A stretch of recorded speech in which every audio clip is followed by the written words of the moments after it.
कि आपका स्वभाव उग्र है या शांत, आज हम जानेंगे इस भाव से।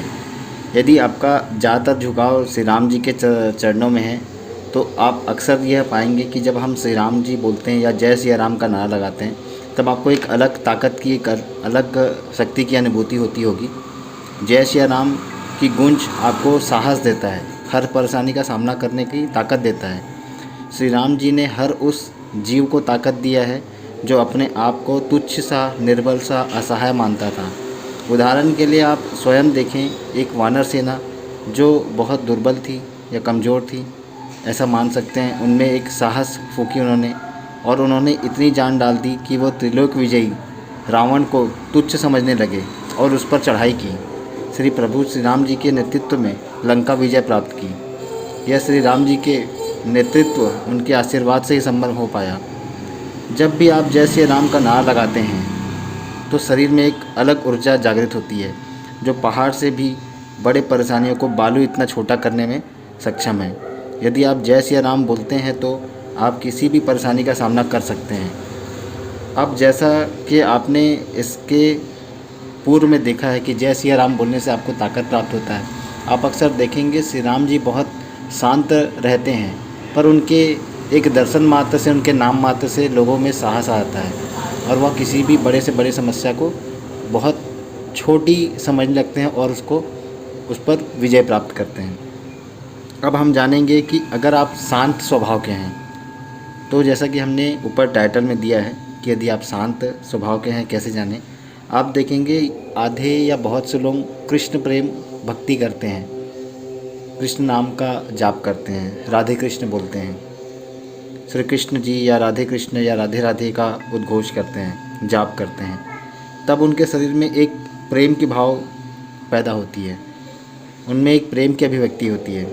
आप अपने आसपास प्रेम पाते हैं और जब आप अपने कार्य में शांत रहते हुए कार्य पर विजय पाते हैं तब आप अक्सर देखेंगे ऐसे लोग अक्सर कृष्ण भक्ति या राधे भक्ति पे होते हैं।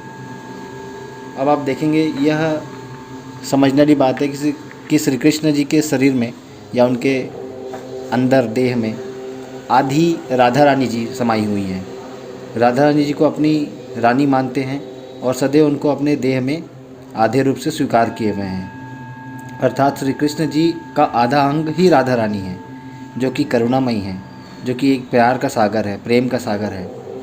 वह इतना भाव उनके अंदर रहता है कि अपने छोटे से छोटे आपके किए हुए कार्य को, उनके लिए हुए नाम को वह अपना समुद्र सा प्यार देने के लिए तैयार रहती हैं।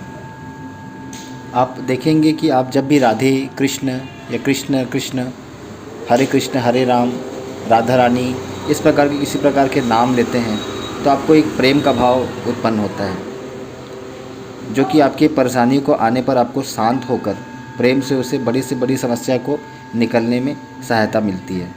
श्री कृष्ण जी इसी क्रिया में, इसी कला में बड़े माहिर हैं। बड़ी से बड़ी परेशानी में वो मुस्कुराते हुए, हंसते हुए उस तकलीफ़ को पार कर जाते हैं। श्री कृष्ण जी की भक्ति करने से मानव जीवन में एक शांति बनी रहती है, उसे प्रत्येक मनुष्य के दर्द को महसूस करने की साहस या एक भाव मिलती है। आप देखेंगे कि भक्ति करने से इंसान में एक अलग ऊर्जा का निर्माण होता है और वही ऊर्जा उन्हें धीरे धीरे मोक्ष की राह में आगे बढ़ाती है। भक्ति मोक्ष की प्राप्ति की राह है, यह भी आप जान लें। भक्ति करने से मोक्ष के सुख को, आनंद जीवन रहते हुए भी लिया जा सकता है। मोक्ष की अनुभूति भक्ति में डूबकर, लीन होकर, उनके नाम लेकर, उनकी लीलाओं को समझकर प्राप्त किया जा सकता है। मनुष्य का जीवन प्रारंभ से ही यह देखा गया है कि वह बहुत सारी परेशानियों से जूझता है और अंत में जब उसे परेशानियां आती हैं तब वह भक्ति भाव में जाता है और प्रभु के चरण में आता है। इंसान का प्रारंभ कहीं से भी हो पर उसका अंत नारायण जी के चरणों में ही होना है, यह तय है। तो आप देखेंगे कि किसी भी व्यक्ति के जीवन में शुरुआत कैसा भी हो, वह अंत में भक्ति भाव में अवश्य आता है। तो जिस भी समय आपको इस का ज्ञान हो, आप उस समय भक्ति शुरू करें, भगवान का नाम लें, अपने दिनचर्या से समय निकालें और प्रभु जी का पूजा भक्ति प्रारंभ करें।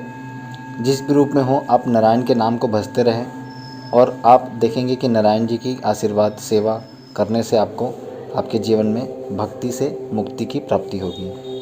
आप मौन या उग्र किसी भी रूप में प्रभु के नाम का जाप अवश्य करें, आपको इससे आपके जीवन में मुक्ति और शांति की प्राप्ति होगी। राधे राधे।